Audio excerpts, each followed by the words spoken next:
विश्वासाने बघा आणि विश्वासाने बसा, कारण परमेश्वर आपल्याशी बोलणार आहे. हालेलुया. मला मनुष्याने आपल्याशी बोलू नये, तर प्रभूने आपल्याशी बोलावं हा विश्वास ठेवा. कारण मनुष्य ज्ञानाने बोलतो, परमेश्वर आत्म्याने बोलतो. हालेलुया.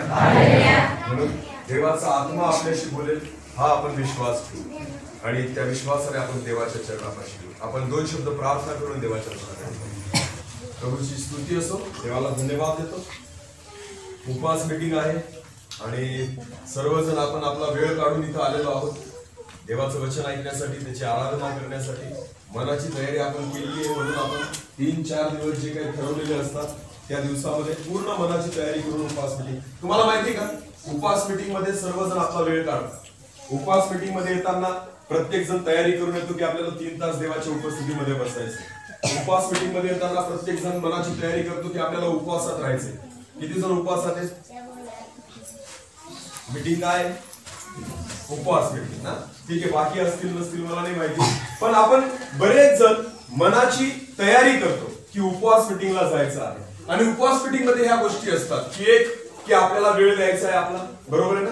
सकाळी 3 तास, संध्याकाळी 3-4 तास आपल्याला हा वेळ द्यायचा आहे. म्हणून मनाची तयारी केलेली आहे की आपल्याला वेळ द्यायचा आहे, तर आपण उपवास मीटिंग साठी वेळ काढला. आपल्याला उपवास करायचा आहे ही मनाची तयारी आहे. म्हणून आपण आपल्या पोटाला सांगून देतो की तुला काही खायला भेटणार नाही, संध्याकाळीच तुला जेवण भेटेल. म्हणून पोटाने पण मनाची तयारी केलेली असते की मला काही संध्याकाळपर्यंत भेटणार नाही. म्हणून भूक लागली तरी आपल्याला काही विशेष जाणवत नाही. बघा, मनाची मनुष्याने तयारी केलेली असते, म्हणून त्याचं मन लागतं उपवास मीटिंग मध्ये. म्हणून तो प्रार्थनेला वेळ देतो, म्हणून तो वचनाला वेळ देतो, म्हणून तो आराधनेला वेळ देतो. पण इतर वेळेस, ज्या वेळेस उपवास मीटिंग नसती, काय तुमच्या घरी तुम्ही अशीच आराधना करतात का? करतात का? एवढाच वेळ तुम्ही देवाच्या उपस्थितीमध्ये बसतात का? नाही. एवढाच वेळ तुम्ही वचन वाचतात का? एवढा वेळ तुम्ही आराधना करता का? इतके दिवस तुम्ही उपवास करता का? मग हे कोणासाठी करता? हे नाटक आहे ना. मग हे काय आहे? वर्षातून एकदा केलेलं काय आहे? कोणाला फसवतोय आपण? कोणाला? देवाला आवडतं काय 3 दिवसाचं नाटक? काय एवढीच धार्मिकता आपली असायला पाहिजे? काय परमेश्वर तुमच्याकडून एवढीच अपेक्षा करतो वर्षातून 3-4 दिवस तुम्ही तुमचा वेळ देवाला द्या? एवढीच अपेक्षा प्रभू करतो? देवाकडे आपण किती मागतो? देवा मला हे दे, देवा मला ते दे, देवा मला आशीर्वाद दे, देवा शेतीत उत्पन्न दे, देवा पैसा दे, देवा गाडी दे, देवा घर दे, देवा बंगला दे. सगळ्या गोष्टी एवढ्या परमेश्वराकडून आपण मागतो आणि अपेक्षा करतो. आपण देवाला काय देतो? काय तेवढा वेळ आपण प्रभूला देतो? काय तेवढी आराधना आपण परमेश्वराची? इथं तर तुम्हाला मारून जोडून बसवलेलं आहे, कारण तुम्हाला माहिती आहे की उपवास मीटिंग आहे. नाही गेलो तर पास्टर नंतर आम्हाला विचारतील, नाही गेलं तर लोक आम्हाला विचारतील की तू उपवास मीटिंगला का नाही आला. लक्षात घ्या, परमेश्वराला ही धार्मिकता नाही आवडत. परमेश्वराला ती धार्मिकता आवडते जेव्हा इथून तुम्ही घरी जातात आणि घरी काय करतात ते परमेश्वर बघत आहे. हालेलुया. उपवास मीटिंग फक्त अशी नसावी की तुम्ही चर्च मध्ये येऊन देवाची आराधना करता. परमेश्वर फक्त वाट पाहतो तुमची की केव्हा माझा मुलगा माझी आराधना करेल, केव्हा माझी मुलगी माझी आराधना करेल. आणि परमेश्वर वाट पाहत असताना तुमच्या घरी प्रभू तुमची वाट बघतो, पण तुम्ही कधी आराधनाच करत नाही. म्हणून परमेश्वर इथं असतो. म्हणून तुम्ही तुमचे आजार घेऊन चर्च मध्ये येता, म्हणून तुम्ही तुमचे दुखणे घेऊन चर्च मध्ये येता, म्हणून तुम्ही तुमच्या समस्या घेऊन तुम्ही चर्च मध्ये येता. का तुमच्या समस्या घरी सोडत नाही? का तुमचे आजार घरी प्रार्थना ऐकली जात नाही? का तुमच्या प्रार्थनेचं उत्तर तुम्हाला घरामध्ये मिळत नाही? तुम्हाला चर्च मध्ये येऊनच त्या ठिकाणी प्रार्थनेचं उत्तर काय मिळतं माहितीये का? कारण परमेश्वर तुमच्या घरी राहतच नाही. कारण तिथं आपण देवाला वेळ देत, तिथं आपली शेती, आपलं काम, आपला परिवार, पैसा, झोप, टीव्ही, मोबाईल, या सर्व गोष्टी आपला देव आहे. परमेश्वर आपल्या घरी आपला देव. हे बायबल प्रत्येकाच्या घरी आहे का? आहे. किती घरामध्ये हे बायबल धूळ खाट पडलेला आहे, याच्यावर धूळ असते. दर रविवारी झाडतात अशी तुम्ही. खरं आहे की खोटं? दर रविवारी शोधावं लागतं. बायबल कुठं ठेवलं होतं मागच्या रविवारी? शोधून काढा. शोधायला लागतं ते बायबल. कारण कुठं ठेवलं आम्हाला माहिती नाही. कारण आठवडाभर आम्ही बायबलला हात लावला. किती जण बायबल घेऊन आले? कशाला बायबल आणायचं चर्चमध्ये? कशाला बायबल आणायचं? बरोबर आहे ना? तुम्हाला माहिती आहे का स्वर्गात तुम्हाला कोण घेऊन जाणार आहे? वचन. कोण? वचन. वचन. वचन कुठं आहे? बायबल मध्ये. हे तर आहे की जे तुम्हाला स्वर्गामध्ये घेऊन जाणार आहे आणि तेच आपण घरी ठेवून येतो. आणि कुठं जायचं आम्हाला? तो परमेश्वर देवाचं वचन, हे वचन जे आहे ते आपल्याला रस्ता दाखवतं. हे वचन जे आहे ते आपल्याला स्वर्गाचं द्वार दाखवतं आणि आपण तेच घरी ठेवून येतो. आणि कुठं जायचं आपल्याला? स्वर्ग. गाणे म्हणतो ना आपण, आपे जायना आहे देवागो जायना आहे. देवागो काय परमेश्वराचं घर? आश्रमशाळा. देवाचं घर काय? आश्रमशाळा आहे, धर्मशाळा आहे, बोर्डिंग आहे, मिशन बोर्डिंग आहे? नाही. मग काय देवाचं घर? परमेश्वराचं घर स्वर्ग आहे, ते पवित्र आहे, देवाची राहण्याची जागा आहे. त्या ठिकाणी प्रत्येक क्षणी काय होतं माहिती का तुम्हाला? आराधना. काय होतं? तिथं टीव्ही नाही, तिथं पिक्चर नाही, सिनेमा नाही, मोबाईल नाही, मोबाईलची रेंज पण नाही. तिथं फक्त तुम्हाला परमेश्वराची काय करायची आहे? मग जी आराधना तुम्ही इथं करू शकत नाही ती तिथं कराल का? जर तुम्ही तुमच्या घरी आराधना करत नाही, स्वर्गात कराल का? नाही. म्हणून आराधनेची सवय मला इथं असली पाहिजे, प्रभूची स्तुती करण्याची सवय मला इथं असली पाहिजे, तर तुम्ही स्वर्गात घेऊन जाऊन करेल तरी प्रभू तुम्हाला. तुम्ही म्हणाल प्रभू कुठं घेऊन आला आम्हाला स्वर्गामध्ये? इथं तर मोबाईल पण नाही, आम्हाला मोबाईल शिवाय राहावलं जात नाही. आजकाल मनुष्य बिना जेवणाचा राहील पण मोबाईल शिवाय राहू शकत. तरुण मुलं आणि मुली या ठिकाणी आहेत ना, एक टाइम जेवायला देऊ नका पण मोबाईल. घरात डबे संपले, घरातला किराणा संपला चालेल, पण मोबाईलचा जो काही टॉक टाइम आहे आणि मोबाईलचं जे पॅक आहे ना, नेट पॅक, ते संपायला किती जीव आहे. मला एक सांगा, ज्या सवयी आपण आपल्याला लावून घेतलेल्या आहे, काय खरंच आपण स्वर्गात जाऊ का? कारण ह्या गोष्टी तर स्वर्गात नाहीये. बरोबर आहे? 3 तास 4 तास त्या डबड्यासमोर आपण बसून राहतो घरामध्ये. कोणता डब्बा? कोणता? टीव्ही. बरोबर आहे ना? त्या डब्यासमोर आपण 3-4 तास घालवतो. तो डब्बा स्वर्गामध्ये नाहीये. मग स्वर्गात आपला टाइमपास कसं काय होईल मला सांगा? होईल का? नाही. पण जायचं कुठे आहे आपल्याला? मग तुम्ही प्रभूला काय म्हणाल? प्रभू थांब, हा टीव्ही पण घेऊन चालतो मी स्वर्गामध्ये ना, तिथं माझा टाइमपास होणार नाही. थांब प्रभू, हा मोबाईल मला सोबत घेऊन दे. तिथं मी काय पाहू? त्या मोबाईल मध्ये मला रोज बघण्याची सवय लागलेली आहे ना. घाण बघितल्याशिवाय माझा दिवस पूर्ण होत नाही, पिक्चर बघितल्याशिवाय माझा दिवस पूर्ण होत नाही, हेडफोन लावून गाणे ऐकल्याशिवाय माझा दिवस पूर्ण होत नाही. कसं काय स्वर्गात जाऊ? स्वर्गात ही एक पण गोष्ट नाही. ज्या सवयी आपण आपल्याला लावलेल्या आहेत, ही सवय स्वर्गामध्ये चालणार नाही. मग स्वर्गात काय चालतं? काय? आराधना. काय करतो आपण? इथं नाही, घरी. इथं तर सगळेच करतात. इथं चर्च मध्ये तुम्ही सगळे आराधना करता. म्हणून मी तुम्हाला सांगितलं, उपवास मीटिंग ही ख्रिस्ती लोकांचं नाटक आहे. काय आहे?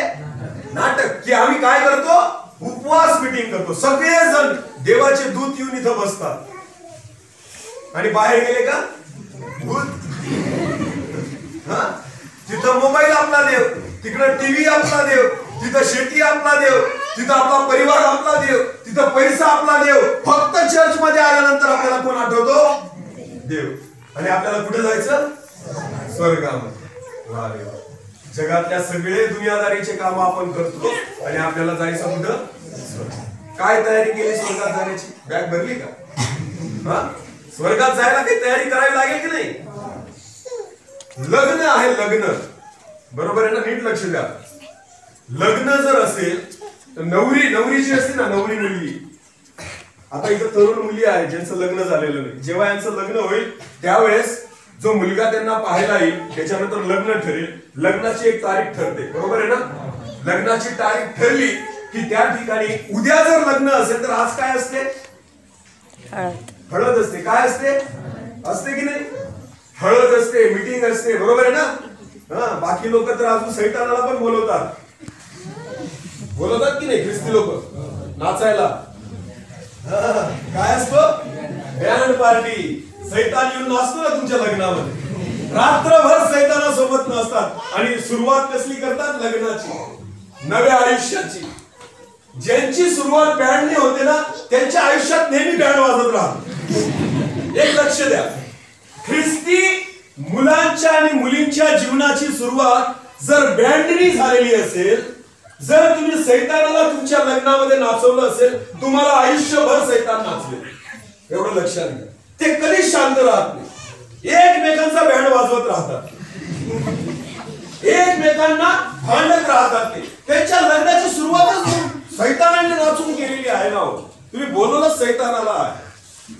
ज्या वेळेस काना गावामध्ये लग्न होतं, काना गावामध्ये मरिया जी होती येशूची आई, त्या मरियाला लग्नाला बोलवलेलं होतं कारण तिचं नातेवाईकांचं लग्न होतं. आणि बायबल असं सांगतं येशूला आणि त्याच्या शिष्यांना पण लग्नाचं आमंत्रण होतं. हालेलुया. लग्नामध्ये येशू आला आणि द्राक्षरस संपला. येशूने काय केलं? पाण्याची रांजण जे होते ते भरायला लावले आणि त्या पाण्याचा काय केला? जर समजा वराडी लोकांना जेवण भेटलं नाही तर वराडी लोक थुकून निघून जातात अंगावर. बरोबर आहे ना? की कशाला, जर तुझ्या खाऊ घातलं जात नाही तर बोलवलं कशाला लग्नाला? बरोबर आहे की नाही? 50 रुपये 100 रुपये आपण वाजवतो, बरोबर ना? आहेर वाजवतो आपण त्या ठिकाणी लग्नामध्ये. 50 रुपये वाजवतो, 100 रुपयाचं खातो आपण. बरोबर आहे ना? भूक जातो का घरी? नाही. कारण प्रत्येक व्यक्ती लग्नामध्ये जो येतो त्याची इच्छा असते की आम्ही इथं लग्नाला आलेलो आहोत, भुके पोट जाणार नाही. मग तसंच काना गावामध्ये जे लग्न होतं, नीट लक्ष द्या, काना गावामध्ये जे लग्न होतं त्या लग्नामध्ये द्राक्षरस संपला. जर तो द्राक्षरस भेटला नसता तर त्या नवऱ्याला, तो जो मुलगा होता जिच्या घरी लग्न होतं, सगळ्यांनी नाव ठेवलं असतं, अरे याला द्राक्षरस सुद्धा याला जास्त बनवता आला. प्रभू येशू ख्रिस्ताला त्या लग्नामध्ये बोलवल्यामुळे त्या ठिकाणी द्राक्षरस संपलेला असला तरी येशूने पाण्याचा द्राक्षरस बनवला. हालेलुया. आणि तो परिवार जो होता तो लज्जित पज्जित झाला. ज्या लग्नामध्ये येशू आहे ते लग्न आशीर्वादित होते. ज्या लग्नामध्ये येशू आहे त्या लग्नामध्ये कोणतीच कमी घटी राहत नाही. प्रत्येक घटी येशू पूर्ण करतो. पण ज्या लग्नामध्ये सैतान कुदायला लागतो ना त्या लग्नामध्ये ते लग्न कधीच आशीर्वादित होत नाही. माझा येशू त्या लग्नात येत. नीट कान देऊन ऐका ख्रिस्ती लोकांनो, जर तुम्ही तुमच्या मुलाचं आणि मुलीचं लग्न करता आणि बँड जर वाजवत असाल तर एक गोष्ट लिहून घ्या कागदावर, माझा येशू लग्नात येणार. आणि जर माझा येशू लग्नात येणार नाही तर एक पाहुणा आहे ज्याला आमंत्रणाची गरजच लागत नाही. कोण आहे तो? सैतान. एकदम पट्याला आहे तो. सैतान कसा आहे? पट्याला आपल्या भाषेमध्ये. माहिती का तुम्हाला? तो कुठेही जातो त्याला आमंत्रण लागत नाही. फुकट्या आहे तो. त्याला ज्यांनी बोलवलं तिथं जातो. त्याला माहितीये ज्या लग्नामध्ये येशू नाही तिथं कोण राहील. म्हणून बँडवाले ज्या लग्नांमध्ये बँड वाजवतात, लक्षात घ्या सैतान नाचत येतो. कारण त्याला माहिती अरे हे लग्न तर माझंच आहे. आणि ते नवरा बायको आयुष्यभर एकमेकांची बँड वाजवतात, आयुष्यभर खुश राहत. पास्टरचं येऊन डोकं जातात, काय लग्न जुळून गेलं आमचं, आयुष्यभर नुसती कटकट कटकट चाललेली आहे. सुरुवातच कशाने झाली? बँडनी झाली. म्हणून नीट कान देऊन ऐका ख्रिस्ती लोकांनो, अजिबात लग्नाची सुरुवात बँडनी करू. देवाच्या दासांना बोलवा, प्रभूची आराधना करा, प्रभूची स्तुती करा, माझ्या येशूला आमंत्रण द्या आणि येशूला जागा द्या. हालेलुया. हालेलुया. आणि लग्नाची सुरुवातच प्रभूच्या उपस्थितीने करा. तुमचं लग्न आणि ते जोडपं जे आहे आशीर्वाद. विषय हा होता की जर एखाद्या तरुण मुलीचं लग्न ठरलं, हे आपण बोलत होतो, बरोबर आहे? जर एखाद्या तरुण मुलीचं लग्न ठरलं तर आदल्या दिवशी, लग्नाच्या आदल्या दिवशी काय असते? हळद असते. आणि हळदीच्या दिवशी तिला हळद लावली जाते, तिची तयारी करतात. हळद लावण्यामागचं कारण काय माहिती का? ती जी मुलगी आहे ती अजून सुंदर दिसते हळद लावल्यानंतर, बरोबर आहे? तिचं रूप जे आहे ते रूप अजून चांगल्या पद्धतीने निघून येतं. आणि लग्नाच्या दिवशी ती नवरी जी आहे ना, ती नवरी, तिचा चेहरा उजळलेला त्या ठिकाणी दिसतो. आणि मग ज्या लग्नाचा दिवस येतो, मग लग्नाच्या दिवशी जी नवरी आहे ना, नवरी फाटक्या कपड्यांमध्ये, मळक्या कपड्यांमध्ये, केस केलेले नाही, आंघोळ केलेले नाही, अशी जाऊन जर मंडपात उभी राहिली तर नवरा काय करेल? पळून जाईल. नवरा काय करेल? पळून जाईल. तो म्हणेल ही काय अवदसा मी माझ्या घरी घेऊन जाऊ, हिला कुठं घेऊन जाऊ? त्याच्या सोबतची वराडी मंडळी आलेली आहे. ती वराडी मंडळी काय पाहायला येते माहिती का तुम्हाला? काय पाहायला येते? कोणतीच वराडी मंडळी सासऱ्याला पाहायला येत, सासूला पाहायला येत नाही. प्रत्येक वराडी मंडळीचं लक्ष कोणाकडे असतं? नवरीकडे. की जी वधू आहे, जी नवरी आहे, जिला आम्ही घेऊन जाणार आहोत, बरोबर आहे ना, ती कशी आहे? Hallelujah, hallelujah. म्हणून प्रत्येक वराडी मंडळी जी आहे तिचं लक्ष वधूकडे असतं की वधू कशी सुंदर दिसते. आणि ती वधू समजा अशी आली फाटक्या फाटक्या कपड्यांमध्ये, मळक्या कपड्यांमध्ये, केस विंचरलेले नाही, आंघोळ केलेली नाही, आणि अशीच येऊन त्या ठिकाणी उभे राहिले, ते म्हणतील अरे ही कोण घेऊन आला, कशाला आमची इज्जत घालत आहे? तो नवरा तरी घेऊन जाईल का तिला? नाही. आज मंडळीची परिस्थिती तशीच आहे. सगळे फाटक्या कपड्यांमध्ये उभे आहेत. तर प्रभूला म्हणतात, प्रभू मला कुठे जायचं? घेऊन जाईल का प्रभू? केस विंचरलेले नाही, नवीन कपडे घातलेले नाही, आंघोळ केलेली नाही, स्वच्छ झालेलो नाही, शुद्ध झालेलो नाही. तुम्हाला माहिती का, मंडप कितीही मोठा असू द्या लग्नाचा, 10,000 लोक मंडपामध्ये असू द्या, पण त्या 10,000 लोकांमध्ये कोणीही व्यक्ती लगेच ओळखून काढतो की नवरी कोण आहे. हालेलुया. ओळखा की नाही? 10,000 लोकांची गर्दी असू त्या मंडपामध्ये, फक्त एकच नवरी असते त्या 10,000 लोकांमध्ये, पण ती नवरी ओळखली जाते की ती नवरी कोण आहे. हालेलुया. कारण काय? ती सर्वांपेक्षा सुंदर दिसते, ती सर्वांपेक्षा चांगली सजलेली असते. तिचा जो पेहराव आहे, तिचा जो पोशाख आहे, तो सगळ्यांपेक्षा वेगळा असतो. हालेलुया. तो जो पोशाख आहे तो फक्त नवरीने घातलेला असतो, दुसऱ्याने घातलेला राहत नाही. जी नवरी सोबत असती कलोरी ना, ती पण ऋतवेल घालते का? नाही. ऋतवेल कोण घालतं? फक्त नवरी. म्हणून कोणीही व्यक्ती ओळखून घेतो की नवरी कोण आहे. तसंच प्रभू येशू ख्रिस्त ज्या वेळेस येईल ना तुम्हाला आणि मला घेऊन जायला, तो त्याच्या वधूला ओळखायला पाहिजे. हालेलुया. तुम्हाला आणि मला ओळखायला पाहिजे, आपली तयारी व्हायला पाहिजे, आपल्यामध्ये इतरांपेक्षा वेगळं पण दिसलं पाहिजे. तर प्रभू येशू ख्रिस्त म्हणेल की हीच माझी वधू आहे. हालेलुया. जी मंडळी येशू ख्रिस्ताची आहे, जी त्याची वधू आहे ना, त्या वधूने त्यासाठी तयार झालं पाहिजे. तर प्रभू येशू ख्रिस्त तुम्हाला आणि मला स्वर्गात घेऊन जाईल. प्रत्येकाला घेऊन जाणार, अनेक देवदूत घेऊन येणार आहे प्रभू येशू सोबत तुम्हाला आणि मला घेऊन जाण्यासाठी. त्या देवदूतांनी पण ओळखायला पाहिजे, वराडी मंडळी आहे. हालेलुया. त्यांनी ओळखलं पाहिजे की तुम्ही कोण आहात, काय तुम्ही ख्रिस्ताचे आहात का.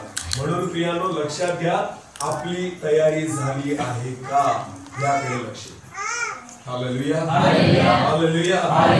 आणि म्हणून ही उपवास मीटिंग करा. मी म्हणत नाही उपवास मीटिंग करू नका, फक्त माझं म्हणणं हे आहे, वर्षातून एकचदा हे नाटक करू नका. आपल्यासाठी रोजचा दिवस तुमच्या उपस्थितीमध्ये पाहिजे.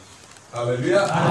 रोज तुम्ही तुमच्या घरामध्ये आराधना केली पाहिजे. रोज प्रभूला तुम्ही तेवढा वेळ त्या ठिकाणी द्यायला पाहिजे. आणि कारण देऊ नका की मला कामं होते, कारण देऊ नका की मी शेतात पाणी भरत होतो, कारण देऊ नका की मला अजिबात वेळ भेटत नाही. जर खायला वेळ भेटतो तर तुम्हाला प्रार्थनेला पण वेळ भेटला पाहिजे. हालेलुया. जर तुम्हाला जगिक कामांसाठी वेळ भेटतो तर प्रभूसाठी तुम्हाला वेळ भेटला पाहिजे. कारण जिवंत ठेवणारा कोण आहे? जर श्वासच शरीरामध्ये राहिला नाही तर तुम्ही जिवंत राहाल का? जर त्याने जिवंत ठेवलेला आहे ना, तर या जीवनाद्वारे प्रभू सर्वगौरव करा. हालेलुया. प्रभूची स्तुती करा. आज मला एक सांगा, चर्च मध्ये येणारा सुद्धा प्रत्येक व्यक्ती जो आहे ना, तो फक्त प्रभूकडून आशीर्वाद घेण्यापुरताच येतो. बाकी काही घेणं देणं नाही लोकांना, बाकी कसलंच घेणं देणं नाही. देवा आशीर्वाद दे, देवा शेतामध्ये ये. कोणी देवाला मजुरीला लावतो, शेतामध्ये ये प्रभू, आमचं काम चाललेलं आहे कापणीचं. किती देतो आपण प्रभूला मजुरी? रोज ठरवला का देवाला काहीतरी? ठरवला नाही ना. प्रभूला ठरवून दिलेलं आहे आपण. एखादा व्यक्ती येतो चर्च मध्ये की मला माझा मागच्या आठवड्यात मी आलो, माझा बैल आजारी होता, देवाने त्याला आरोग्य दिलं, 100 रुपये उपकार स्तुती दान टाकून दिलं. बरोबर आहे ना. लोकांना वाटलं मी खूप उपकार केले परमेश्वर. देवाने कधी 100ची नोट पाहिलेली नाही, म्हणून मी देवाला किती दिले? 100 दिले. आणि आपल्याला वाटतं देवाने माझी प्रार्थना ऐकली म्हणून मी पैसा टाकला, देव खुश झाला. काय परमेश्वर तुमचा पैसा पाहून खुश होतो? काय प्रभूने फक्त चमत्कार करण्यासाठी आणि आरोग्य देण्यासाठी प्रभू येशू ख्रिस्त या जगामध्ये आला का? कशासाठी प्रभू येशू तुम्हाला माहिती का येशू या जगामध्ये का आला? सांगा बरं. हा, तुम्ही येशूवर का विश्वास ठेवला? मला एक सोपा प्रश्न मी तुम्हाला विचारतो. सांगा, येशूवर तुम्ही विश्वास का ठेवला? आरोग्य मिळावं म्हणून, बरोबर. अजून सार्वकालिक जीवन मिळावं म्हणून. किती जणांना माहिती सार्वकालिक जीवन काय? सार्वकालिक जीवन काय आहे माहिती का आपल्याला? भेटेल कसं काय? सार्वकालिक जीवन म्हणजे कधी न संपणारं जीवन.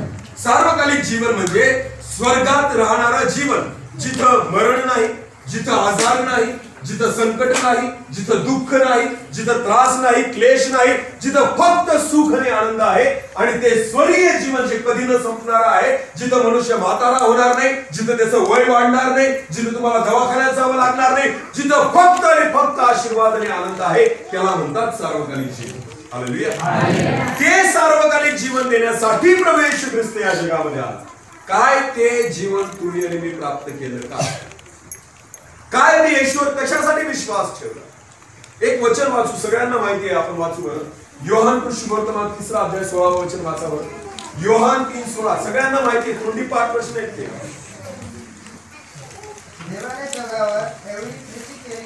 नीट लक्ष द्या. देवाने जगावर एवढी प्रीती केली की. कोणी प्रीती केली? देवाने. कोणावर प्रीती केली? जगावर. जगामध्ये कोण राहतो? आपण.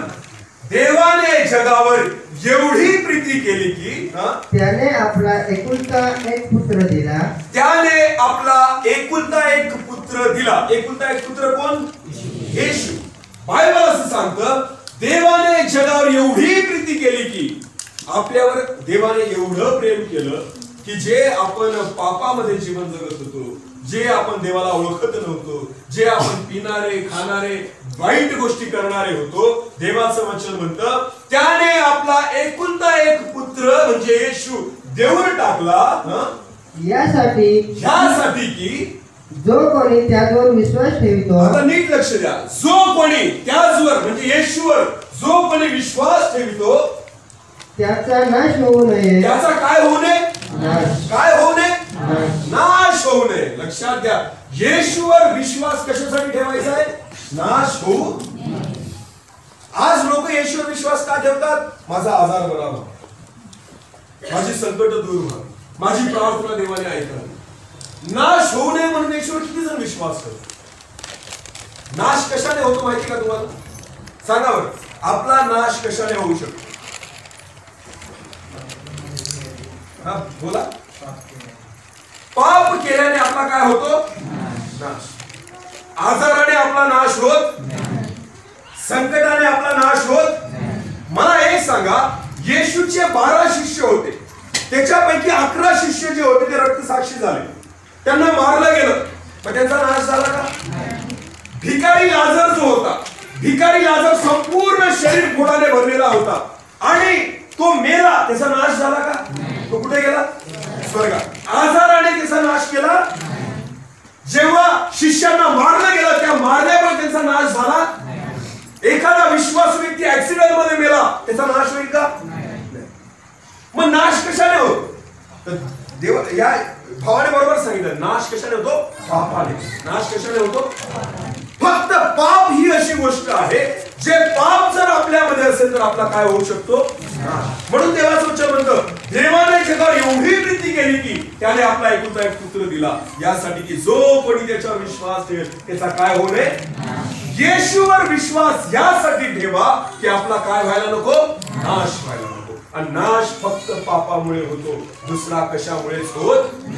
पण आज तुम्हाला माहिती का, 90% ख्रिस्ती लोक विश्वास फक्त आशीर्वादासाठी ठेवतात. विश्वास कशासाठी ठेवतात? आशीर्वाद मिळावा, आरोग्य मिळावं, मी सुखी राहावं, या जगामधल्या फक्त गोष्टी मला मिळाव्या, याच्यासाठीच तुम्ही विश्वास ठेवा. नाश होऊ नये म्हणून किती जण विश्वास ठेवतात? नाश आपले पाप करतात. एक वचन आपण वाचू, मार्क सुवर्तमान काढा. मार्क सुवर्तमान 8वा अध्याय 36 वचन. मार्क याचा 8वा अध्याय आणि 36 वचन. कारण मनुष्याने सर्व जग मिळवले. कारण मनुष्याने सर्व जग मिळवले आणि आपल्या जीवाचा नाश करून घेतला. आणि आपल्या जीवाचा नाश करून घेतला. तर त्याला काय लाभ? तर त्याला काय लाभ? हालेलुया. देवाचं वचन म्हणतं मनुष्याने सर्व जग मिळवून घेतलं आणि आपल्या जीवाचा काय केला, नाश करून घेतला, तर त्याला काय. आज येशूवर जे विश्वास ठेवणारे आहेत ना, ते जगच मिळवण्याच्या मागे लागले. कोणी म्हणतं आरोग्य दे, कोणी म्हणतं परीक्षेत पास कर, कोणी म्हणतं नोकरी लागू दे, कोणी म्हणतं बायको मिळू दे, कोणी म्हणतं नवरा मिळू दे, कोणी म्हणतं नवरा बायको म्हणतात मुली होऊ दे, कोणी म्हणतं मला घर दे, कोणी म्हणतं गाडी दे, कोणी म्हणतं शेती दे, कोणी म्हणतं शेताला चांगलं उत्पन्न दे, कोणी म्हणतं कांद्याला चांगला भाव येऊ दे, कोणी म्हणतं बैल आजारी आहे त्याला बरं कर. बस याच्या व्यतिरिक्त दुसरी प्रार्थना नाही. किती जण मंडळीमध्ये असे आहेत की जे प्रार्थना करतात किंवा प्रार्थना विनंती देतात की पास्टर माझ्यासाठी प्रार्थना करा, माझ्यामध्ये खूप राग आहे. पास्टर माझ्यासाठी प्रार्थना करा कारण माझी दारू सुटत नाही. पास्टर माझ्यासाठी प्रार्थना करा, माझी तंबाखू सुटत नाही. पास्टर माझ्यासाठी प्रार्थना करा. तरुण मुलं प्रार्थना विनंती देतात का की मला मोबाईलचं व्यसन आहे ते व्यसन सुटू दे, मला टीव्ही बघायची खूप सवय आहे ती सुटू दे. कधीच अशा प्रार्थना आपण करणार नाही. कोंबड्यांसाठी, बकऱ्यांसाठी, बैलासाठी आपण प्रार्थना करू, पण आपण आपल्या पापांसाठी प्रार्थना करणार नाही की प्रभू आमच्या पापांची काय कर. असं वाटतं आपल्याला आपण तर खूप धार्मिक आहोत. आपल्यासारखे देव माणूस कोणीच नाही. आम्ही चर्चला जातो, दान टाकतो, दशांश टाकतो म्हणून आम्ही खूप धार्मिक झालो. देवाने आम्हाला आशीर्वाद दिला, शेती दिली, गाडी दिली, घर दिलं, सगळ्या गोष्टी दिल्या. आपल्याला वाटतं मी खूप आशीर्वादित आहे. हा आशीर्वाद नाही, लक्षात घ्या. देवाचं वचन म्हणतं तू संपूर्ण जग मिळवलं आणि स्वतःच्या जीवाचा काय केला, नाश केला, तर तुला काय. आज 90% ख्रिस्ती लोक फक्त जग मिळवण्याच्या मागे आहेत. त्यांना येशूशी काहीच घेणं देणं नाही, त्यांना सार्वकालिक जीवनाशी काहीच घेणं देणं नाही, त्यांना नाश होतो का नाही होत याच्याशी काहीच घेणं देणं नाही. फक्त आशीर्वाद मिळावा, फक्त तेवढ्यापुरतं मला मिळावं, आजची गरज माझी पूर्ण व्हावी. इस्रायल लोक जे होते ना, इस्रायल लोक मिस्र देशातून बाहेर निघाले, मोशे घेऊन आला त्यांना, बरोबर आहे. ते इस्रायल लोकांना कनान देशाची एवढी आस नव्हती लागलेली, त्यांना फक्त आजची गरज कळत होती. देवा तू आम्हाला या रानामध्ये घेऊन आला, खायला काही येत नाही, काही तर आम्ही भूक मरू का. परमेश्वराने आकाशातून मानला पाठवला, बरोबर आहे. रानामध्ये ओरडायला लागले, मोशेला मारायला सुटले, इथं आम्हाला मरायसाठी आणलं का, आम्हाला प्यायला पाणी नाही. देवाने खडकामधून काय काढलं, पाणी. तेवढंच नाही, पुढे गेले, ते म्हणायचे मिसर देशामध्ये रोज मटण खायचो, रोज मासे खायचो, इथं रानामध्ये तर आम्हाला मटण मासे काहीच खायला भेटत नाही. देवाने आकाशातून लावे पक्षी पाठवले. हालेलुया. बघा, या इस्रायल लोकांना कनान देश जो होता दुधामधाचा, त्या देशाबद्दलचा विश्वास नव्हता. ते भेटेल का नाही याच्याशी काही गॅरंटी नव्हती. त्यांना फक्त आजची गरज पूर्ण करा, माझी आमची फक्त आजची गरज पूर्ण कर, बाकी उद्याचं कोणी पाहिलं. आज ख्रिस्ती व्यक्ती जो आहे ना, तो फक्त आजची गरज पूर्ण करायला चर्च मध्ये येत आहे. स्वर्गीय जीवनाबद्दल कोणाला काही घेणं देणं. प्रभू आज आशीर्वादित कर, आजची प्रार्थना आहे, उद्याचं उद्या बघू. पाप बीप कोणी पाहिजे, स्वर्ग कोणी पाहिजे, ते मेल्यावर दिसणार. पण लक्षात घ्या, मेल्यानंतर परत तुम्हाला इकडे येता येणार, मेल्यानंतर परत संधी भेटणार. जोपर्यंत जिवंत आहात पश्चाताप करा, जोपर्यंत जिवंत आहात हे पाप आपल्या मधून काढून फेका. लक्षात घ्या, देवाचं वचन म्हणतं तू सगळं जग मिळवलं आणि स्वतःच्या जीवाचा नाश केला तर तुला. आज सगळेजण जगाच्या मागे लागलेले आहेत. जगिक आशीर्वाद आपल्याला पाहिजे, जगिक पैसा आपल्याला पाहिजे, जगिक संपत्ती आपल्याला पाहिजे. आपल्या लेकरांसाठी काय मागतो आपण, देवा आमच्या लेकरांना काय दे, चांगलं शिक्षण होऊ दे, चांगल्या परीक्षेत पास होऊ दे, त्यांना चांगल्या नोकरी लागू दे, डॉक्टर कर, इंजिनियर कर, हे कर, कलेक्टर कर, फलनं कर. पण कोणीच म्हणत नाही देवा त्यांना तुझ्या सेवेसाठी उभं कर. म्हणतात का नाही. कमवल का मग पैसा, कमवल नाही. काय मागतोय आपण, जग मागतोय आपण, प्रभू नाही मागत आहे. हालेलुया. आपल्या लेकरांसाठी सुद्धा आपण जगच मागत आहोत. देवाचं वचन म्हणतं तू सर्व जग मिळवलं पण स्वतःच्या जीवाचा नाश केला तर तुला काय ना. आज लोकांकडे पैसा आहे, लोकांकडे धन आहे, लोकांकडे सर्व गोष्टी सुख सुविधा आहे, पण लक्षात घ्या आज लोकांकडे सार्वकालिक जीवन नाही. ख्रिस्ती लोक, विश्वासू लोक, लक्षात घ्या प्रभू येशू ख्रिस्त या जगामध्ये आला फक्त तुम्हाला आशीर्वाद देण्यासाठी नाही, आरोग्य देण्यासाठी नाही, तर तुमचा नाश होऊ नये आणि तुम्हाला काय मिळावं, सार्वकालिक जीवन मिळावं. म्हणून प्रभू येशू ख्रिस्त या जगामध्ये.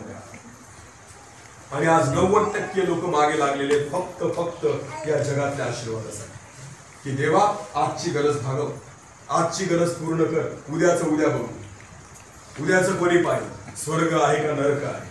पण एक लक्ष द्या, जर मेल्यानंतर तुम्ही नरकात गेले परत तुम्हाला संधी भेटणार नाही.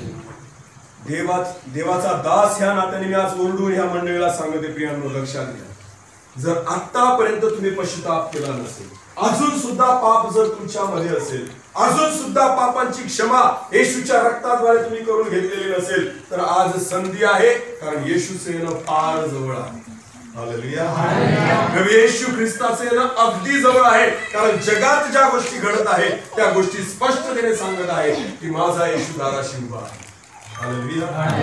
म्हणून झोपेत राहू नका, म्हणून बिंदास जीवन जगू नका, म्हणून नाटक करू नका.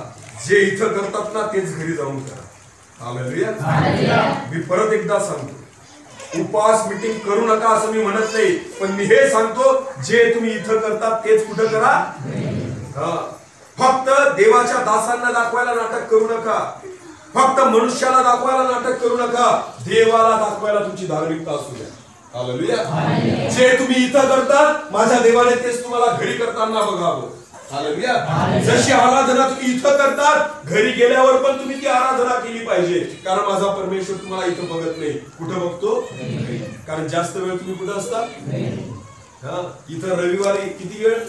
2 तास 3 तास, आणि बाकी वेळ सोमवार पासून शनिवार पर्यंत कुठं असतो आपण? घरी, आपल्या शेतामध्ये. तिथं तुम्ही काय करतात ना त्याच्याकडे माझा परमेश्वर बघत आहे. तिथं तुमची धार्मिकतेची कसोटी आहे, तिथं तुमची परीक्षा पाहिली जाते, तिथं सैतान टपलेला आहे, आणि तिथं परमेश्वर तुम्हाला बघतो की माझा मुलगा माझी मुलगी काय करत आहे. म्हणून तर देवाचं वचन सांगतं ना की जात्यावर 2 जण दळत असतील, दोन जणी दळत असतील, बायबल काय म्हणतात? एक ठेवली जाईल आणि दुसरी उचलली जाईल. शेतामध्ये 2 जण असतील, काम करत असतील, देवाचं वचन काय म्हणतं? एक ठेवला जाईल आणि दुसरा उचलला जाईल. बायबल मध्ये कुठं असं म्हटलेलं आहे? मंदिरामध्ये 2 जण प्रार्थना करत असतील, एक ठेवला जाईल उचलला जाईल असं म्हटलंय का? नाही. बायबल मध्ये जे उदाहरण दिलेलं आहे ना प्रभूने, ते काय म्हटलेलं आहे माहिती का? काम करताना, तुम्ही तुमच्या जीवनामध्ये जीवन जगत असताना जे काही करत असाल त्याच्यामध्ये तुम्ही जर देवाची उपस्थितीमध्ये नसाल तर एक ठेवला जाईल आणि एक उचलला जाईल. बायबल मध्ये असं का म्हटलेलं नाही येशूने की प्रार्थना करत मंदिरामध्ये 2 जण बसलेले असतील? मी आत्म्याने सांगतोय, कदाचित रविवार सोडूनच प्रभू येईल. हालेलुया. कदाचित येशू माझा प्रभू जो आहे ना, मंडळीला घेऊन जाण्यासाठी कधी येईल? रविवार सोडून. कारण त्याला माहितीये रविवारी सगळे नाटक करतात, रविवारी हे सगळे काय करतात, म्हणून येशू रविवारी येणार. मी फिक्स नाही सांगत आहे, पण आत्म्याने सांगत आहे. हालेलुया. जर देवाचा आत्मा मला चालवतो तर कदाचित त्या गोष्टी असू शकतील. हालेलुया. कारण देवाचं वचन सांगतं ती घटका तो समय हे पुत्राला सुद्धा माहिती नाही, केवळ पित्याला माहिती आहे. हालेलुया. पण देवाचं वचन सांगतं तो त्याच्या दासांना आणि संदेशांना कळवल्याशिवाय कोणतीच गोष्ट करत नाही. हालेलुया. जर मी देवाचा सेवक आहे तर मी जे आज बोलत आहे ते नीट लक्षात घ्या. कदाचित प्रभू रविवार सोडूनच येईल. त्याला माहितीये रविवारी हे सगळे चर्चमध्ये सापडते आणि हे प्रार्थनाच करत राहतील या ठिकाणी. पण हे नेमकं घरी करतात ना त्यावेळेस यांची धार्मिकता मी बघतो, त्यावेळेस खऱ्या अर्थाने बघेल की हे किती प्रभूमध्ये आहे, किती प्रार्थना करतात. म्हणून लक्षात घ्या, हे नाटक सोडून जेव्हा तुम्ही घरी जातात ना त्यावेळेस प्रभू तुम्हाला बघतात. किती आराधना करा, किती प्रार्थना. कारण देऊ नका. काय देऊ नका? कारण देऊ नका. कारण तुम्हाला विसर इथं जास्तीत जास्त 60-70 वर्ष काढायचे या जगाला. तिथं किती आहे? अनंतकालीन. हालेलुया.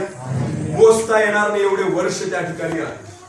मग कोणतं जीवन मोठं आहे? कोणतं? सार्वकालिक जीवन.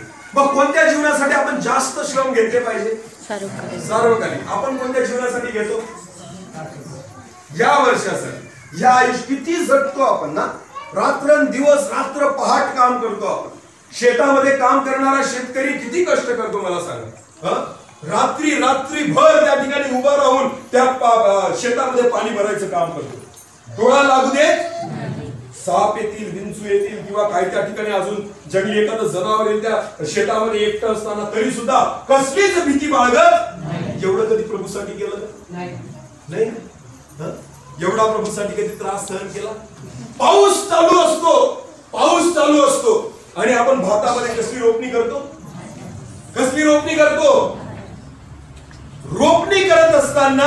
अशी सरळ मिरवून करतात का? कशी करतात?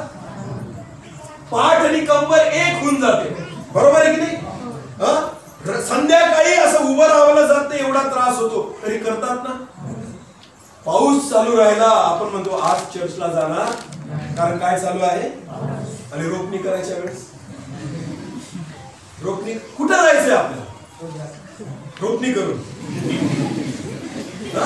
कुठं जायचंय आपल्याला? काय करून? रोपणी करून. रोपणी करायच्या वेळेस एवढा वेळ वाकले नसतो. कधी गुडघ्यावर बसले का? आपल्या गुडघ्यावर बसले, वाकडे तिकडे व्हायला लागतात गुडघ्यावर बसल्या. एवढा वेळ कोण गुडघ्यावर बसेल? रोपणी करताना तुम्हाला पैसा दिसतो ना? काय दिसतो? पाऊस लागत नाही, काय दिसतो? पैसा.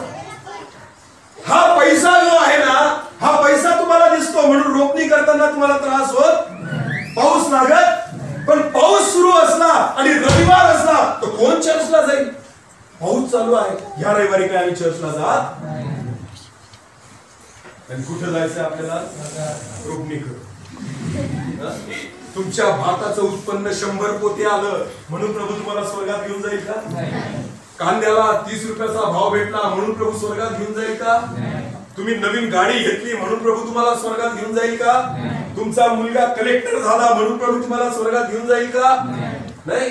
तुमच्याकडे लाखो रुपयाची संपत्ती आली म्हणून प्रभू तुम्हाला स्वर्गात घेऊन जाईल का? फक्त तुमच्या पापांची क्षमा होणं आणि तुम्ही प्रभू येशू ख्रिस्ताला आपलं जीवन देणं, हीच गोष्ट तुम्हाला कुठे घेऊन जाईल. कशासाठी वेळ देतोय? कशासाठी वेळ देतोय? देवाचं वचन म्हणतं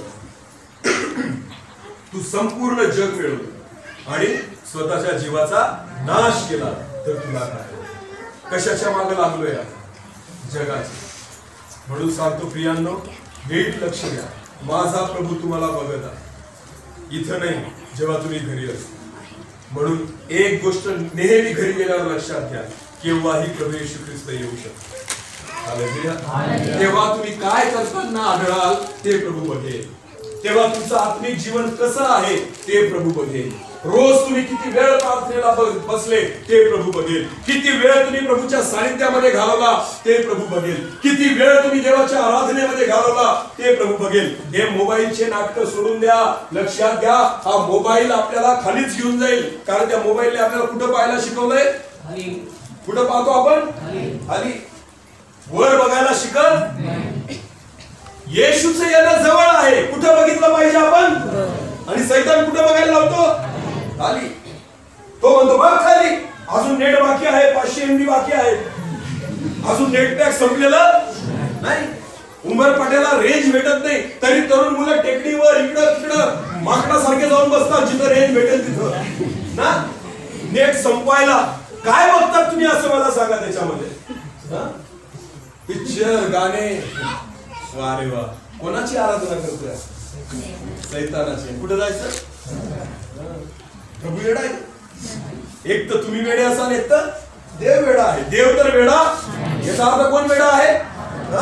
हे तुम्ही तुमचं ठरवा की आपण कशाला वेळ देतो आहोत. आपला जास्तीत जास्त वेळ कशामध्ये जात आहे? कोणत्या गोष्टीला मी माझा देव बनवून टाकलेला आहे? कोणत्या गोष्टी माझ्यासाठी? लक्षात घ्या, जग आणि जगातल्या गोष्टींपासून आपलं मन बाजूला करा. हालेलुया. प्रभू येशू ख्रिस्त जेव्हा या जगामध्ये होता प्रियांनो, त्यावेळेस प्रभू येशू ख्रिस्ताने कधीच जगिक आशीर्वादाबद्दल शिकवलं नाही. प्रभू येशू ख्रिस्ताने सेवेची सुरुवात केली आणि त्यांनी पहिली गोष्ट ही केली, पश्चाताप करा कारण देवाचं राज्य जवळ आहे. हालेलुया. प्रभू येशू ख्रिस्ताने जेव्हा शिष्यांना निवडलं त्यावेळेस कोणी मासे धरणारे होते, त्यांना सांगितलं ते सोडून कोणा मागे या? माझ्या मागे. प्रभू येशूने असं म्हटलं का, अरे मला पण थोडा वाटा द्या तुमच्यातला, असं म्हटलं का? दशांश द्या मला तुमचा, असं म्हटलं नाही. प्रभूने म्हटलं चल माझ्या मागे ये. त्यांनी सगळं सोडून दिलं आणि कोणाच्या मागे गेले? आपण तर सगळं धरून घेतो, पण येशूला म्हणतो मी येत नाही, आम्हाला हे पाहिजे ते नको. आपण आशीर्वादाच्या मागे जातो, येशूच्या मागे जात. येशूच्या मागे जाणं काय माहिती का? त्रास आहे. येशूच्या मागे जाणं म्हणजे त्रास आहे, दुःख आहे. देवाचं वचन म्हणतो, वाचू बरं आपण, मार्क शुभवर्तमान 8वा अध्याय 34 वचन. मार्क 8 आणि 34. मग त्याने आपल्या शिष्यासुद्धा लोकसमुदायाला बोलावण्यास म्हटले आणि लोकसमुदायांना बोलावून म्हटले, कोणी माझा अनुयायी होऊ पाहत असेल, येशू म्हणतो जर कोणी माझा अनुयायी होऊ पाहतो. लक्षात घ्या, आपण स्वतःला ख्रिस्ती म्हणतो, बरोबर आहे ना? मी कोण आहे? ख्रिस्ती. इथे सर्वजण जे बसलेले आहेत, नीट लक्ष द्या, स्वतःला आपण काय म्हणतो? ख्रिस्ती.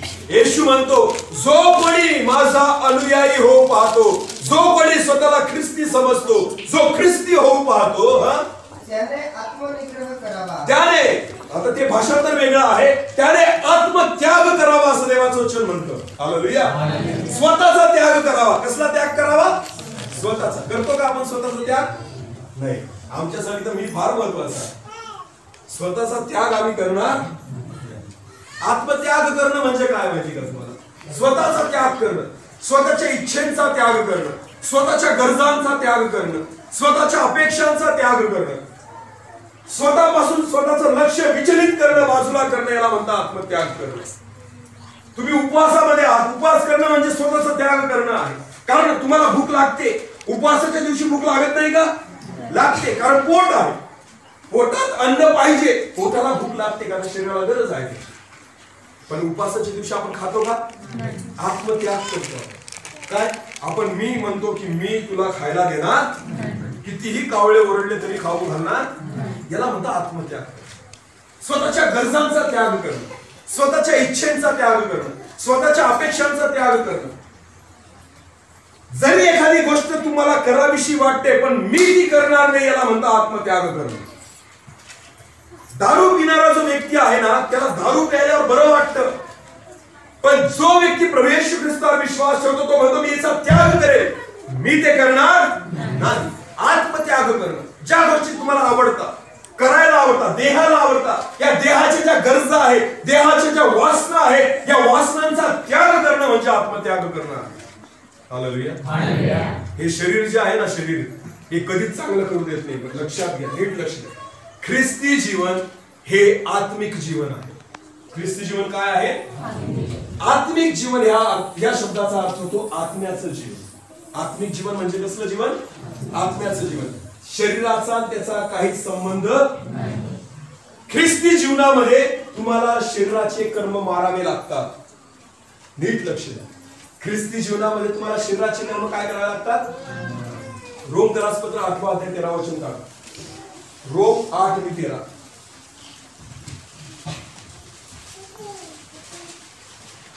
जर तुम्ही देह स्वभावाप्रमाणे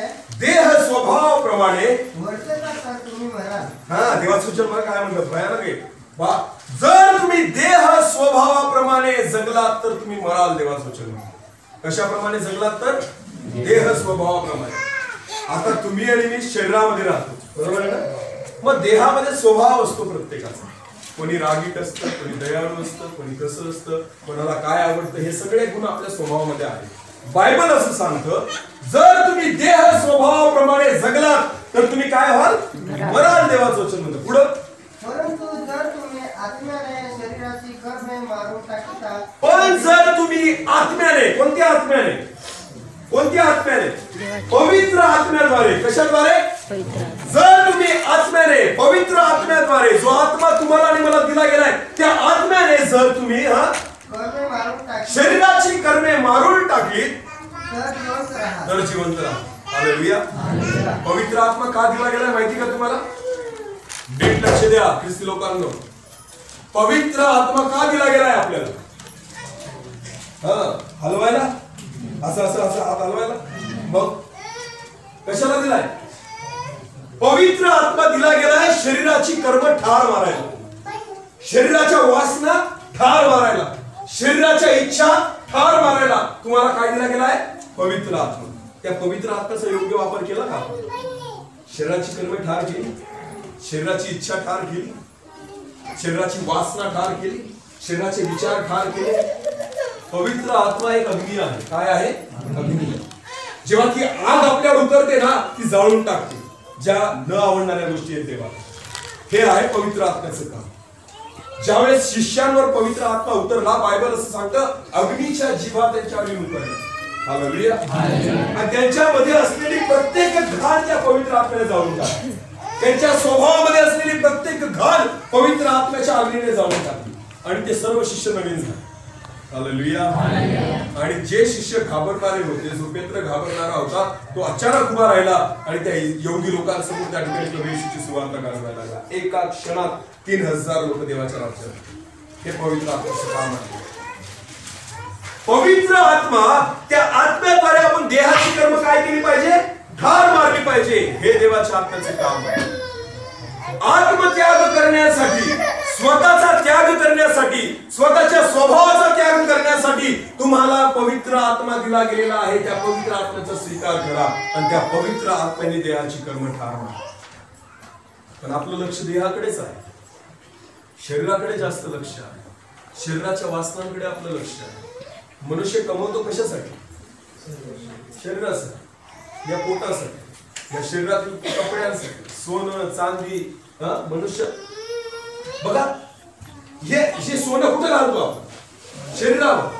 कुठे घालतो आपण? आत्म्यावर सोनं घालता येतं का? आत्म्याला कपडे घालता येतात का? आत्म्याला अन्न खाऊ घालता येतं का? काजू बदाम दूध बीज सगळं जे काही मटण मासे कोण खातं? शरीर. आत्मा खात नाही. म्हणून तर देवाचं वचन म्हणतं, मनुष्य केवळ भाकरीने नाही, परमेश्वराच्या मुखातून निघणाऱ्या प्रत्येक वचनाने. आत्म्याला भाकरीची गरजच नाहीये ना. म्हणून तर प्रभू येशू ख्रिस्त 40 दिवस उपवासामध्ये राहिला. तिथं 40 दिवस चूल मांडली नव्हती येशूने. काही स्वयंपाक केला नाही. ज्यावेळेस मोशे सिनाय पर्वतावर चढून गेला, 40 दिवस त्या ठिकाणी सिनाय पर्वतावर होता. तो काही शिदा घेऊन गेला नव्हता, भाकरी बांधून घेऊन गेला नव्हता. 40 दिवस उपवास ठेवला, कारण तो आत्म्यात जिवंत होता. हालेलुया. तो आत्म्याची गरज भागवत होता. आत्मिक जीवन आहे ख्रिस्ती जीवन. सोनं पाहिजे शरीरासाठी, कपडा पाहिजे शरीरासाठी, गाडी पाहिजे शरीरासाठी, बंगला पाहिजे शरीरासाठी, नोकरी पाहिजे, पैसा पाहिजे. या सगळ्या गोष्टी कशासाठी आहेत मला सांगा ना? शरीरासाठी. मग आत्मिक जीवनासाठी काय करतो आपण? आत्म्यासाठी काय करतो आपण? सगळे तर एफर्ट चाललेले आहेत, श्रम चाललेले आहेत मनुष्याचे शरीरासाठी. आत्म्यासाठी मी काय मिळवलं? आत्म्यासाठी मी काय श्रम घेतले? मी समजा नोकरी करतो, जर मी 5 तास मी शाळेमध्ये देत आहे, 6 तास जवळजवळ मी शाळेमध्ये घालवत आहे, मी श्रम घेत आहे का मला काय मिळावा? आणि त्या पैशाचा उपयोग कशासाठी आहे? जर माझ्या दिवसाचे 6 ते 7 तास मी पैशासाठी देत आहे, तर मग मी आत्म्यासाठी किती वेळ दिला पाहिजे? कमीत कमी. बरोबर आहे ना? खरं तर जास्त दिला पाहिजे, कारण शरीर इथंच राहणार आहे, आत्मा कुठे जाणार आहे? सोपं गणित आहे की आपण जेवढा वेळ शरीरासाठी देतो तेवढा वेळ आत्म्यासाठी देतो का? नाही. जेवढा आपण शरीराला सजवतो तेवढा आत्म्याला सजवतो का? जेवढं आपलं शरीर बाहेरून सुंदर दिसतं तेवढा आपला आत्मा सुंदर आहे का? जेवढे तुम्ही बाहेरून चांगले दिसता तुमचं मन तेवढं चांगलं आहे का? मी बाहेरून खूप सफेद कपडे घातले याचा अर्थ माझं मन शुद्ध होत नाही. सफेद कपडे, तुम्हाला माहिती का? सगळे पुढारी जे असतात ना, ते पुढारी कोणते कपडे घालतात? काम बी सफेद असतात का? काम सफेद, फक्त कपडे सफेद, काम सफेद नसतात. कपड्याने प्रभू पाहत, हे मधून शुद्ध झालं पाहिजे. तरुण मुलांनो आणि मुलींनो, नवीन नवीन फॅशन करतात. फॅशन कसली आहे? शरीराची. फॅशन कसली आहे? आमच्या पिंपळनेरला तर नवीनच फॅशन निघालेली आहे. पण ना मी नेहमी बघतो, मी नेहमी पाहिजे की आदिवासीच मुलं दिसतात तसे, सगळे केस लाल लाल केले. तुम्ही या पिंपळनेरला बघा, असे कोंबड्यासारखे वर आणि सगळे लाल लाल. काय फॅशन आहे? हे लाल कोंबड्यांना प्रभू घेऊन जाईल कसं? देवाने बनवताना एवढं सुंदर बनवलं तुम्हाला आणि मला. आपण काय करून ठेवलंय आज मला सांग? देवाने चांगले केस दिले, चांगलं शरीर दिलं, ते केस असे सरळ करतात, ते वर असं झुडूक, मग इथं टक्कल. अरे काय ही फॅशन तुमची? सगळे ते कोंबड्यासारखे त्या ठिकाणी लाल लाल पुढे लावून त्या ठिकाणी आज आमच्या पिंपळनेरमध्ये अनेक पोरं मी बघतो. प्रभू अशांना घेऊन जाईल स्वर्गामध्ये. ख्रिस्ती तरुण मुलं सुद्धा अशा पण फाटक्या बँडी घालून फिरतात. काय फाटके पॅन्ट हे इथं ठिगळ लावलेलं इथं ठिगळ अरे देवाने तुम्हाला चांगले पैसे दिले, तुमच्या घरामध्ये सगळ्या गोष्टी चांगल्या आहेत, प्रभूने तुमची परिस्थिती बदलली. पहिले खरंच तशी परिस्थिती होती, आज चांगली परिस्थिती देवाने दिली, तर आज तुम्ही चांगले कपडे घालायला पाहिजे, आज फाटके कपडे घालून फिरून राहिले. आणि महाग भेटतात ते फाटके कपडे, स्वस्त नाही भेटत. उलट ना हे असे कपडे ना स्वस्त भेटतात, ते फाटके जास्त महाग आहे. बघा सैतानाने काय करून ठेवलेलं आहे. सैतान म्हणतो पैसा आला ना, अरे तू पैशाने काहीच करू शकत नाही. सैतान म्हणतो मी तुला फाटकच घालायला लागले. ख्रिस्ती तरुण मुलं सुद्धा फाटके कपडे घालून फिरून राहिले, एवढ्या एवढ्या चड्ड्या घालतात. अरे पूर्ण चड्डीचे पैसे दिले तर तुम्ही पूर्ण घाला ना. एका पायात वेगळा बूट, दुसऱ्या पायात वेगळा बूट, चष्मे घालून फिरतात, कुठून लाल दिसतो, कोणाचा निळा दिसतो. अरे काय तुमची अवदशा करून ठेवलेली आहे. तुम्हाला प्रभू घेऊन जाईल स्वर्गामध्ये. प्रभू म्हणे मी तुला असं बनवलं नव्हतं, हे काय अवतार करून आला तू इथं. प्रभू तर स्वर्गाच्या दारात सुद्धा उभं करणार. देवाला तिथं सर्कस नाही टाकायची, अशा पद्धतीने कोंबड्यांना घेऊन जाईल प्रभू तिथं. तरुण मुलींनो, जे तुम्ही घालतात कपडे, ज्या पद्धतीने तुम्ही मेकअप करतात, लक्षात घ्या परमेश्वर तुम्हाला बघत आहे. सुंदर बनवलंय परमेश्वराने. एवढी लिपस्टिक लावतात, एवढी लिपस्टिक लावतात, ते लाल लाल केस करून फिरतात. लग्नामध्ये बघा की नवरी बाजूलाच राहून जाते, यांचाच मेकअप जास्त.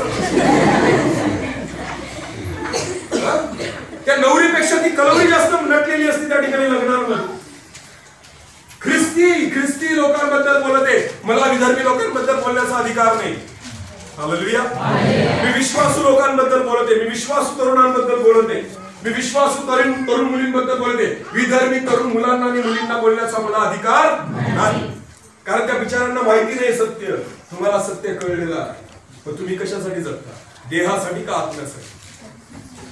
आत्म्याला शुद्ध करा, आत्म्याला तयार करा, या आत्म्याला सजवा, या आत्म्याला सुंदर करा, कारण स्वर्गात देह जाणार नाही, स्वर्गात काय जाणार आहे? हालेलुया. फॅशन कुठून येते? कुठून येते? एक तर त्या डबड्यातून, एक तर तो खिशातलं डबडं असतं त्याच्यात. त्या दोघांमधूनच कुठं काय येते?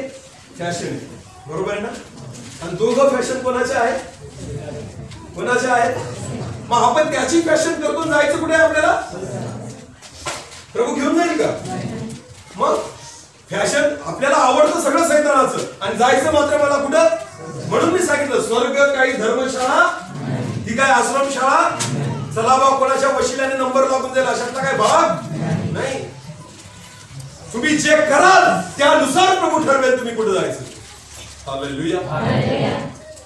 गाणे ऐकत बसता हेडफोन लावून, मुलं मुली पिक्चरचे गाणे. सैतान गाणं म्हणतो हे ऐकताय, कुठे जायचं आम्हाला? सैतानाची वाणी जर ऐकायला लागले तुम्ही आणि तुम्ही स्वर्गात जायचे स्वप्न बघत असाल तर प्रभू तुम्हाला घेऊन जाणार. नीट लक्ष द्या, प्रभू येशू ख्रिस्ताचे येणं फार जवळ आहे. देवाचं वचन म्हणतं तू संपूर्ण जग मिळवलं आणि स्वतःच्या जीवाचा नाश केला तर तुला काय?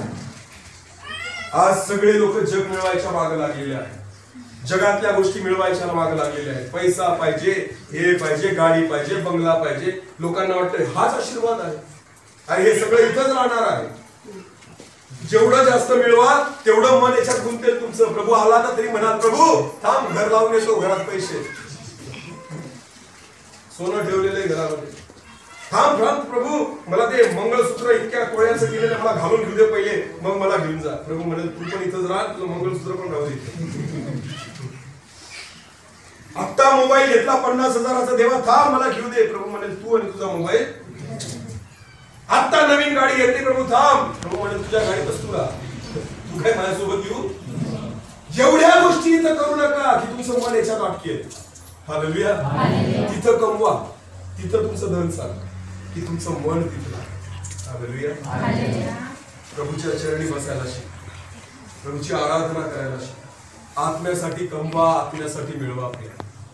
देहाच्या गरजा पूर्ण करू नका, आत्म्याच्या गरजा पूर्ण करा. हालेलुया. जेव्हा तुम्ही आत्म्यात आशीर्वादित होतात ना, प्रभू सर्व गोष्टी आशीर्वादित करतो. सर्व गोष्टीत प्रभू तुम्हाला आशीर्वादित केल्याशिवाय राहणार. प्रभूकडून मधली शुद्धीकरण, मधलं पवित्रीकरण प्रभूकडे मागा. बाहेरून किती स्वच्छ राहा, प्रभू तुम्हाला बाहेरून बघत, तुमची धार्मिकता देव इथं बघत नाही. परत एकदा सांगतो तुम्हाला, इथून घरी गेल्यानंतर देव तुम्हाला बघतो तुम्ही काय करता. प्रत्येकाने आत्मपरीक्षण करायचं या गोष्टीचं. येशूचं येणं फार जवळ आहे. इथंच राहून जाल, सोपं वाटत असेल तुम्हाला, राहिल्यावर कळेल तुम्हाला. सैतान जेव्हा तांडव करेल ना तुमच्या डोक्यावर, त्यावेळेस कळेल तुम्हाला. नंतर बरोबर आहे, देवाचे दास घसा कोरडा करून करून सांगत होते, आम्ही ऐकलं नाही, आता भोगा. भोगायचंय का? करायचंय का? नाही. नरक म्हणजे गंमत वाटते का तुम्हाला? मी म्हणतो देवा, एकदा यांना फक्त एकदा सहलीला घेऊन जा नरकामध्ये, सगळ्या मंडळांना गाडी कर आणि यांना एकदा फिरून आण नरकात. देवाच्या दासाचं कामच राहणार नाही. हे आपोआप सुधरून जातील सगळे.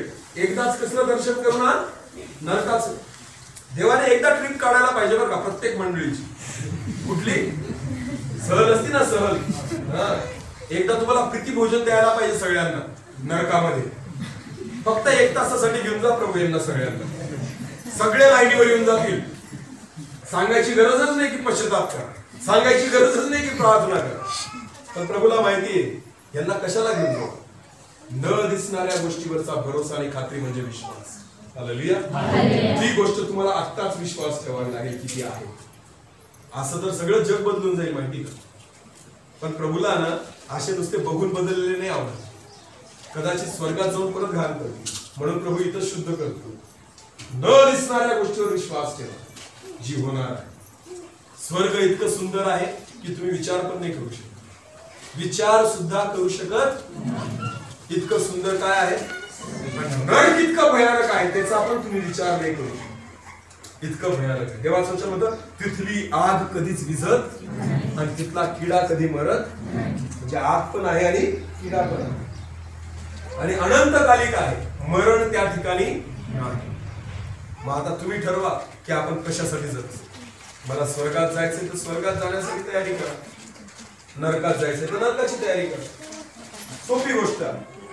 जर मला स्वर्गात जायचं आहे तर तुमच्या तयारीवरून दिसेल ना तुम्ही कसली तयारी करताय. तुम्ही घरी गेल्यावर काय करता ही तुमची तयारी आहे. मी नुसता शेती करतो, मी नुसतं काम करतो, मी नुसता झोपा काढतो, मी नुसता टीव्ही बघतो, मी नुसता मोबाईल बघतो आणि मला कुठे जायचं. तुमच्या म्हटल्याने तुम्ही जाणार, तुमच्या केल्याने तुम्ही जाणार. हालेलुया. तुम्ही जे स्वतःला तयार करत आहात, स्वतःला जी सवय लावत आहात, ती सवय तुम्हाला घेऊन जाईल स्वर्गात किंवा नरकात. आता तुम्ही तुमचं ठरवायचं की तुम्ही काय. प्रियांनो लक्ष द्या. येशूची इच्छा नाही की एकाचाही नाश व्हावा, कारण त्याने स्वतःचं रक्त सांडलेलं. त्याने स्वतःचं काय सांडले. कोणासाठी. माझ्यासाठी. बोला. येशूने रक्त कोणासाठी सांडलं. माझ्यासाठी येशूने रक्त सांडलेलं. येशूने माझ्यासाठी किडा सहन केलाय. येशूने माझ्यासाठी भाला सहन केलाय. येशूने माझ्यासाठी काटे सहन केले. मग येशूची इच्छा नाही की आपला नाश व्हावा. ते त्यांनी का सहन केलं माहिती का. की जिथं मी आहे तिथं तुम्ही असाल. हालेलुया. येशूची इच्छा आहे जिथं स्वर्गात तो आहे ना तिथं तुम्ही आणि मी असाल. ते त्याचं घर आहे, त्याच्या पित्याचं घर आहे आणि तो आपल्याला राहायला जागा देतो. तरी तो म्हणतो तुम्ही त्या ठिकाणी या. आपण त्याच्यासाठी रक्त सांडलेलं नाही. आपण स्वतः काही चुकवलेलं, दाम चुकवलेलं नाही. आपल्यावरती योग्यता पण नाही. आपला पैसा स्वर्गाचं तिकीट देणार. तुम्ही कितीही ज्ञानी असा. आता मी समजा शिक्षक आहे, मी प्रभू मला विचारलं नाही स्वर्गात घेताना किती पगार घेतो रे. प्रभू विचारेल ना. देवाचं वचन म्हणतं तुझा आणि तुझ्या पैशाचा तुझ्या सोबतच नाश हो. देवाचं वचन म्हणतं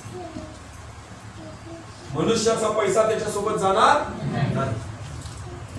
कसेही जा पण स्वर्गात जा. हालेलुया. आजार घेऊन जा पण स्वर्गात जा. संकटात जा पण स्वर्गात जा. दुःख भोगून जा पण पुढे जा स्वर्गात जा. प्रभूची इच्छा हीच आहे. एक उदाहरण सांगतो तुम्हाला. एक देवाच्या दासाने उदाहरण दिलं. एकदा एक लंगडा व्यक्ती होता. नीट लक्ष द्या. कसा व्यक्ती होता. लंगडा.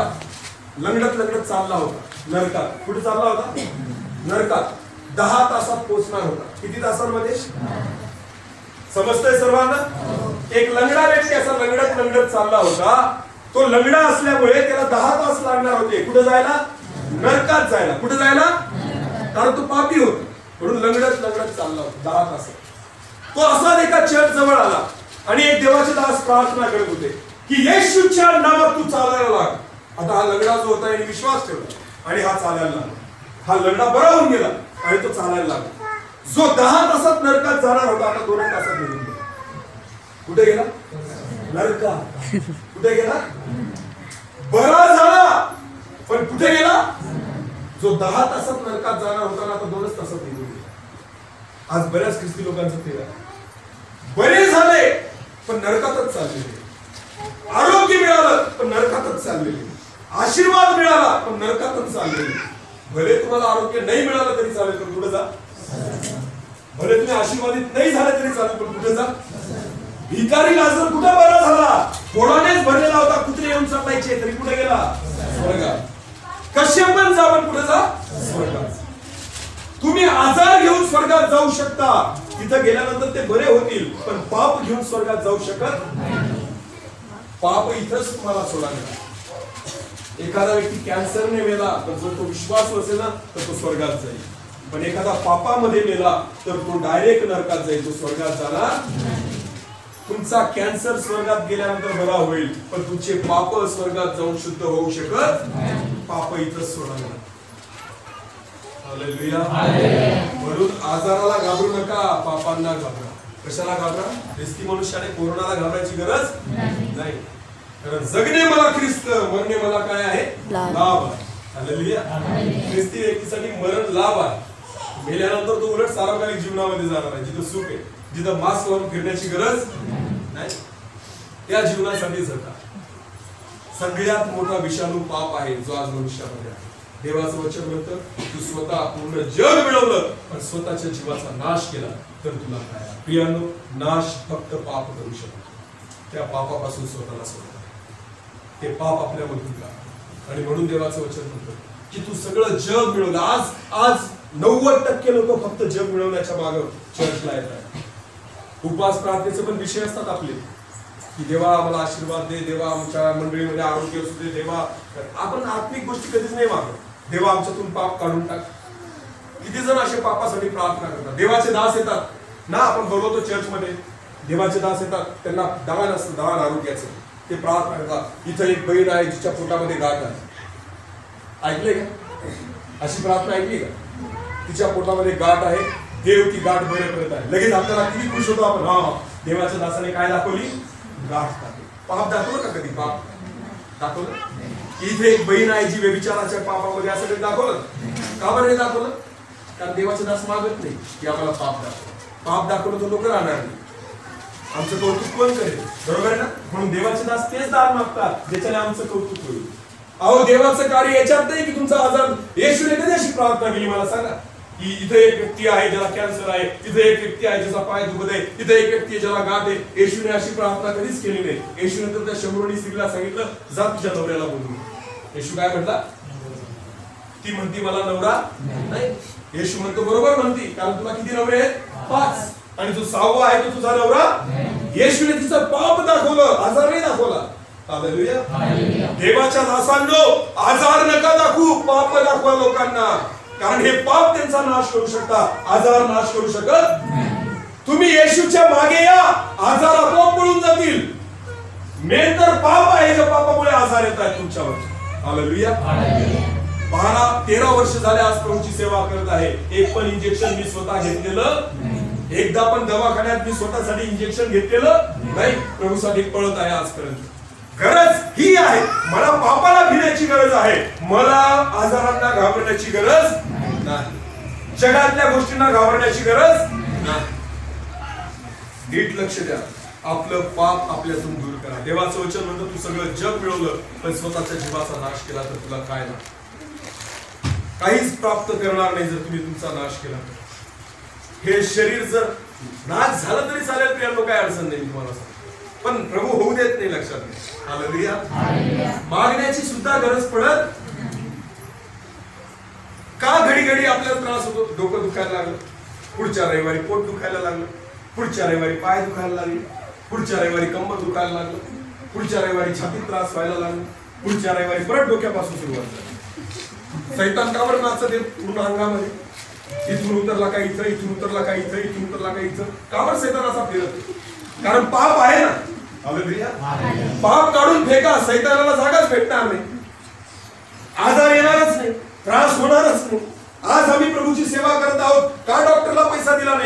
स्वतःसाठी म्हणतोय मी. हालेलुया. कारण प्रभू सांभाळतो. पाप काढून फेका. बाकी देवाचं वचन म्हणतं तुम्ही प्रथम त्याचे राज्य त्याची धार्मिकता मिळवण्यासाठी जगा. बाकी सगळ्या गोष्टी तुमच्या मागे येतील. हालेलुया. आशीर्वाद देणारा प्रभू. सर्व गोष्टी देव त्याच्या लेकरांना भिकारी राहू देत नाही. हालेलुया. तुम्ही आणि मी भिकाऱ्याची मुलं आहोत का? राजाची मुलं आहोत. कोणाची? कोणाची? कोणाची?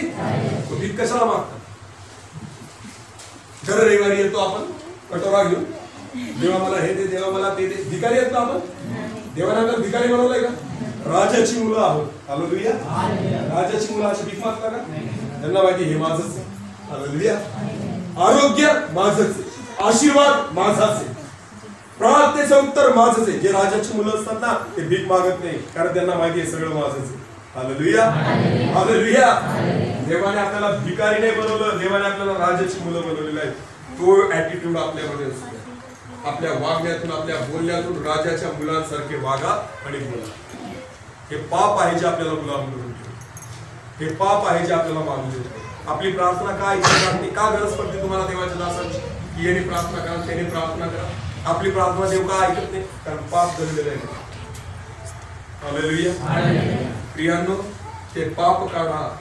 पाप तुमचा नाश करू शकतं, आजार तुमचा नाश करू शकत नाही.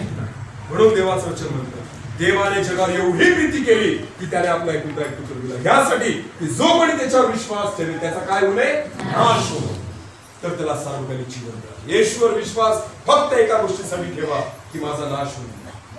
आणि तुमचे आजार तुमचा नाश नाही करू शकत, पाप नाश करू शकत. ते व्यसन असेल, तो व्यभिचार असेल, वाईट गोष्टी असतील, वाईट स्वभाव असेल, त्या प्रत्येक घाण गोष्टीच्या देवाला नाही आवडणार आहे. ते पाप आपल्यामधून काढून फेका, कारण ती आपल्याला नाशापर्यंत घेऊन आपल्या आजाराला. हालेलुया. मागण्या अगोदर आणि मागण्या पलीकडे देणारा आपला परमेश्वर. त्याला माहिती तुम्हाला कसली गरज आहे. तो तुम्हाला मागू पण देणार नाही. तो सर्व गोष्टी तुम्हाला मेन गोष्ट काढून पाप. हालेलुया. त्यासाठी येशू ख्रिस्त या जगामध्ये आला की आपल्या पापांची क्षमा. देव करून या वचनाद्वारे परमेश्वर अधिक समजण्यासाठी आपल्याला कृपा करू. आपण डोळे झाकून प्रार्थना करू. धन्यवाद माझ्या मी तुझी स्तुती करतो. खरंच परमेश्वर तुझं वचन सांगतं ते बाबा, तू संपूर्ण जग मिळवलं पण स्वतःच्या जीवाचा नाश केला तर तुला काय?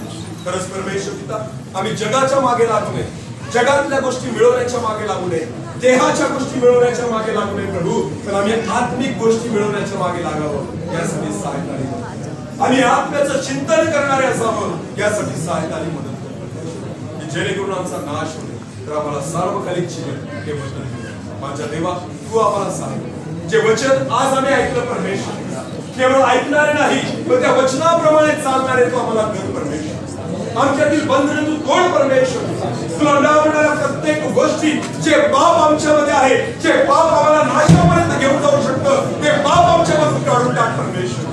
आम्ही गुलाम झालेलो आहोत त्या स्वभावाचे, आम्ही गुलाम झालेलो आहोत त्या देहाचे, आम्ही गुलाम झालेलो आहोत आमच्या सवयीचे, आम्ही गुलाम आहोत त्या मोबाईलचे, आम्ही गुलाम आहोत त्या टीव्हीचे, आम्ही गुलाम आहोत पैशाचे, आम्ही गुलाम आहोत आमच्या त्या सर्व जगी गोष्टींचे. प्रभू, त्या गुलामगिरीतून आम्हाला सोडू आणि पिता आमचा नाश होईल. आम्ही तुझ्या आत्म्याचे गुलाम आहोत, तुझ्या वचनाचे गुलाम आहोत. आम्ही तुझी इच्छा पूर्ण करावी की जेणेकरून सार्वकालिक जीवन, स्वर्गीय जीवन आम्ही प्राप्त करू शकतो. यासाठी सहाय्य कर माझ्या देवा, तूच आमचं सहाय्य करता आणि मार्गदर्शन. धन्यवाद. प्रार्थना केवळ ऐकणारे नाही पण वचना विश्वास ठेवून चालणारे. सर्व आदर, मान, महिमा, गौरव, सन्मान तुझा आहे, तुलाच देतो. प्रार्थना येशू करून तुझ्या पवित्र आणि गुणकारी